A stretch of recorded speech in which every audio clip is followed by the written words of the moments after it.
దగ్గర ఓర్వకల్ అని ఉంది, ఇండస్ట్రియల్ ఎస్టేట్. అది ఇండస్ట్రియల్ కారిడార్. అంటే దాదాపు 9,000 కోట్ల విలువ చేసే ఇండస్ట్రియల్ కారిడార్ని అక్కడ పెట్టారు. దానికి సంబంధించి మొన్న క్యాబినెట్ మీటింగ్లో దాదాపు 2,621 ఎకరాలు 2,621 ఎకరాలు ఆ ఇండస్ట్రియల్ పార్క్ ఓర్వకల్లు ఇండస్ట్రియల్ పార్క్కి కేటాయించింది ఆంధ్రప్రదేశ్ ప్రభుత్వం. సో ఆ ఇండస్ట్రియల్ పార్క్ పక్కనే ఆనుకొని ఉన్న దానిలో మొబిలిటీ పార్క్ అని ఒక ఈ మొబిలిటీ పార్క్ కోసం విశ్వప్రసాద్ కంపెనీకి 1,200 ఎకరాలు కేటాయించింది. విశ్వప్రసాద్ ఏంటంటే పీపుల్ టెక్ ఎంటర్ప్రైజెస్ అనేది ఇంకొక సంస్థ ఉంది. విశ్వప్రసాద్కి చాలా కంపెనీలు ఉన్నాయి, నాట్ ఓన్లీ ప్రొడక్షన్ హౌస్. విశ్వప్రసాద్కి ఏవో ఉన్నాయి, పీపుల్స్ మీడియా ఫ్యాక్టరీ, అది ఎట్లాగో సినిమాలు ప్రొడ్యూస్ చేస్తుంది. అది కాకుండా పీపుల్ టెక్నాలజీ సాఫ్ట్వేర్ ఇండస్ట్రీకి సంబంధించి ఉంది. పీపుల్ స్క్రీన్స్ అనే ఒక సంస్థ ఉంది. పిఎంఎఫ్ టూర్స్ అండ్ ట్రావెల్స్ అని ఇంకొక సంస్థ ఉంది. పీటీజీ వెంచర్స్ అని రియల్ ఎస్టేట్ ఉంది. అట్లాగే విజోన్ హాస్పిటల్స్ అనే హాస్పిటల్ సంస్థ. ఇన్ని రకాల సంస్థలు విశ్వప్రసాద్కి ఉన్నాయన్నమాట. సో ఈ విశ్వప్రసాద్ పీపుల్ టెక్ ఎంటర్ప్రైజెస్ అనే ఒక సంస్థ ద్వారా ఇక్కడ ఈ మొబిలిటీ వెహికల్ మ్యానుఫ్యాక్చరింగ్ కోసం అప్లై చేసుకున్నాడు. అప్లై చేసుకుంటే ఆంధ్రప్రదేశ్ ప్రభుత్వం మొబిలిటీ పార్క్ అనే పేరుతో అతనికి 1,200 ఎకరాలు ఇచ్చింది. ఇక్కడ ఆయన ఏం చేస్తాడంటే ఎలక్ట్రికల్ స్కూటర్స్ తయారు చేసే కార్యక్రమం చేయబోతున్నాడు. ఇప్పుడు దీనికి సంబంధించి 1,200 ఎకరాలు అతనికి అతి తక్కువకి 1 ఎకరా 15 లక్షల నుంచి 16 లక్షల రేట్లు చొప్పున ఇచ్చింది గవర్నమెంట్. మామూలుగా అక్కడ ఆల్రెడీ ఎకరా ₹1,00,00,000 వరకు వెళ్తుంది.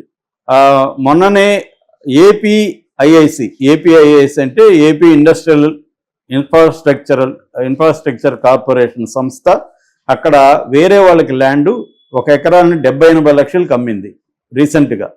ప్రైవేట్ది అయితే కోటి పైన చేస్తుంది ఎకరా. అంటే ఇప్పుడు అది 1,200 కోట్ల విలువ చేసే దాన్ని తక్కువకి ఇచ్చేశారు అనేది ప్రధాన ఆరోపణ. ఎకరానికి 1,00,000కే ఇచ్చేశారు. ఎకరానికి 1,00,000 కాదు, వీళ్ళు చెప్పేది ఏంటంటే 15 లక్షలు అలాగే ఇచ్చేశారు, ₹1,00,00,000. అంటే దాదాపు 85 లక్షలు ఒక ఎకరంలో అతనికి మిగులుతుంది.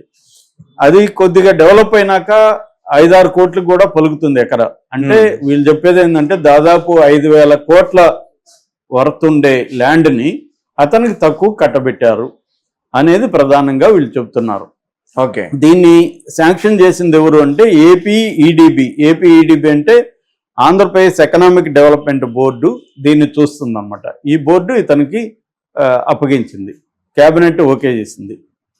ఇతనికి అసలు ఏ రకంగా కూడా వీళ్ళ కంపెనీకి ఈ వెహికల్స్ తయారీలో ఎక్స్పీరియన్స్ కానీ ఏమీ లేదు ఇప్పటి వరకు. మరి ఏది చూసి అతనికి కట్టబెట్టారు? ఎవడన్నా ఇప్పుడు నేను వచ్చి స్కూటర్ల కంపెనీ పెడతానంటే నీకున్న అనుభవం ఏంటనేది అడుగుతారు ఎవరైనా. నీకన్నా ఉండాలా, నువ్వు టైఅప్ అయ్యే పార్ట్నర్ కన్నా ఉండాలి. సో ఇతను ఇప్పటి వరకు ఎవరితో టైఅప్ కాలేదు, కానీ ట్రై చేస్తున్నాడు. కొరియన్తో, తర్వాత తైవాను, చైనా కంపెనీలతో టైఅప్ అవ్వడానికి ట్రై చేస్తున్నాడు, కానీ టైఅప్ అవ్వలేదు. ఇతనికి ఏ రకమైన ఈ కంపెనీకి ఇతనికి సంబంధించిన పీపుల్ టెక్ ఎంటర్ప్రైజెస్ ఏదైతే ఉందో ఆ కంపెనీకి స్కూటర్ల తయారీకి ఎటువంటి సంబంధం లేదు, అనుభవం లేదు. ఇతనికి ఎలా కట్టబెట్టారు అంటే కేవలం పవన్ కళ్యాణ్ పార్ట్నర్ కాబట్టి, పవన్ కళ్యాణ్ బినామీగా అతను వ్యవహరిస్తున్నాడు కాబట్టి అతను కట్టబెట్టారు. అతను గతంలో కూడా కర్నూలు జిల్లా ఆదోనిలో ఎమ్మెల్యేగా జనసేన నుంచి పోటీ చేయాలని ట్రై చేశాడు, కానీ దాన్ని పొత్తుల్లో భాగంగా బీజేపీ కేటాయించడంతో ఇతను కంటెస్ట్ చేయలేదు. అట్లాగే జనసేనకు కూడా ఇతను పార్టీ ఫండ్ కూడా ఇస్తుంటాడు.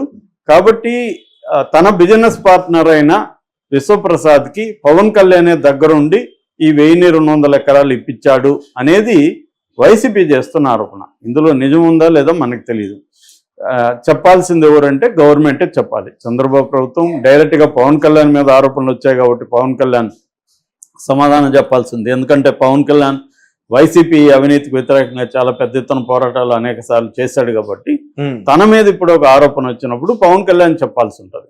సో అదైతే ఇప్పటి వరకు పవన్ కళ్యాణ్ చెప్పలేదు. ఈ రోజు రేపు ఏమన్నా పవన్ కళ్యాణ్ కానీ లేకపోతే ఈ విశ్వప్రసాద్ కానీ వీళ్ళు ఏమైనా మాట్లాడతారా, లేదా గవర్నమెంట్ తరఫున ఎవరైనా మాట్లాడతారా, ఇది ఇవ్వడం కరెక్టే అని చెప్తారా అనేది చూడాలి. అంటే మామూలుగా ఏం జరుగుతుందంటే ఇండియన్ కాంటెక్స్లో ప్రభుత్వాలు తమకి అనుకూలమైన వ్యాపారస్తులకి తక్కువ రేట్లు కట్టబెట్టడం అనేది జరుగుతుంది. అది మనం అదానీ అంబానీ చూస్తున్నాం కదా, ఆల్రెడీ 2 గుజరాత్ వాళ్ళు దేశాన్ని ఇంకొక 2 గుజరాత్ వాళ్ళకి అమ్మేస్తున్నారు అని ఎప్పటి నుంచో చెప్తున్నారు. అదానీ ఆస్తులు ఒకప్పుడు అదానీ ఎవడికి తెలిసేది కాదు.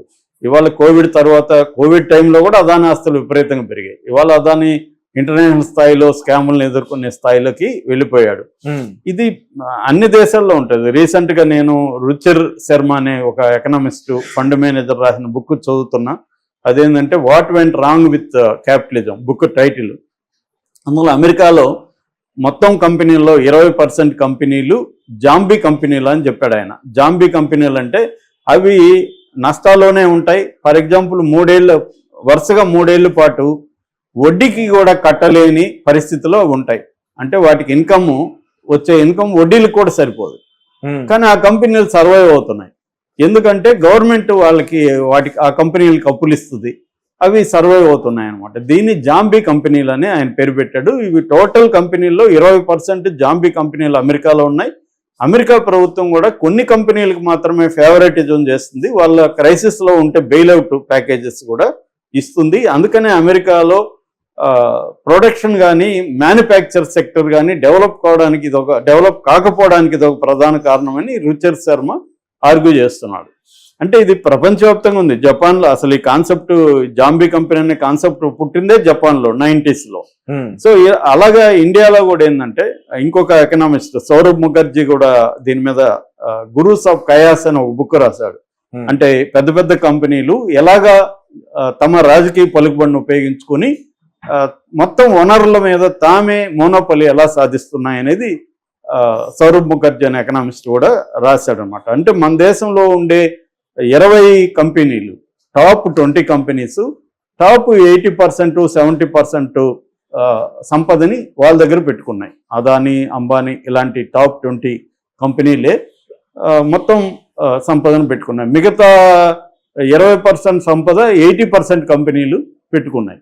అంటే ఏ ప్రభుత్వం వచ్చినా అందులో తమకు అనుకూలమైన వాళ్ళని లేదా తమ బినామీగా ఉన్న వాళ్ళకి ల్యాండ్స్ కట్టుబెట్టడం, వాళ్ళకి పరిశ్రమల కోసం విపరీతంగా అన్నీ ప్రొవైడ్ చేసేయడం, ఇవన్నీ జరుగుతుంటాయి. ఇది ప్రతి ప్రభుత్వంలో మనం కానీ వైసీపీ ప్రభుత్వంలో కూడా టీడీపీ ఆరోపణలు అనేకం చూసాం మనం. ఇప్పుడు టీడీపీ ప్రభుత్వంలో కూడా జరుగుతుంది. ప్రతి ప్రభుత్వంలో జరుగుతుంది. ఎందుకంటే వాళ్ళే ఫండ్ కూడా వీళ్ళకి ఇస్తారు కంపెనీలకి. ఇప్పుడు మొన్న కూడా మనం ఎలక్ట్రల్ బాండ్స్ చూసాము, ఎవరెవరు ఇచ్చారనేది.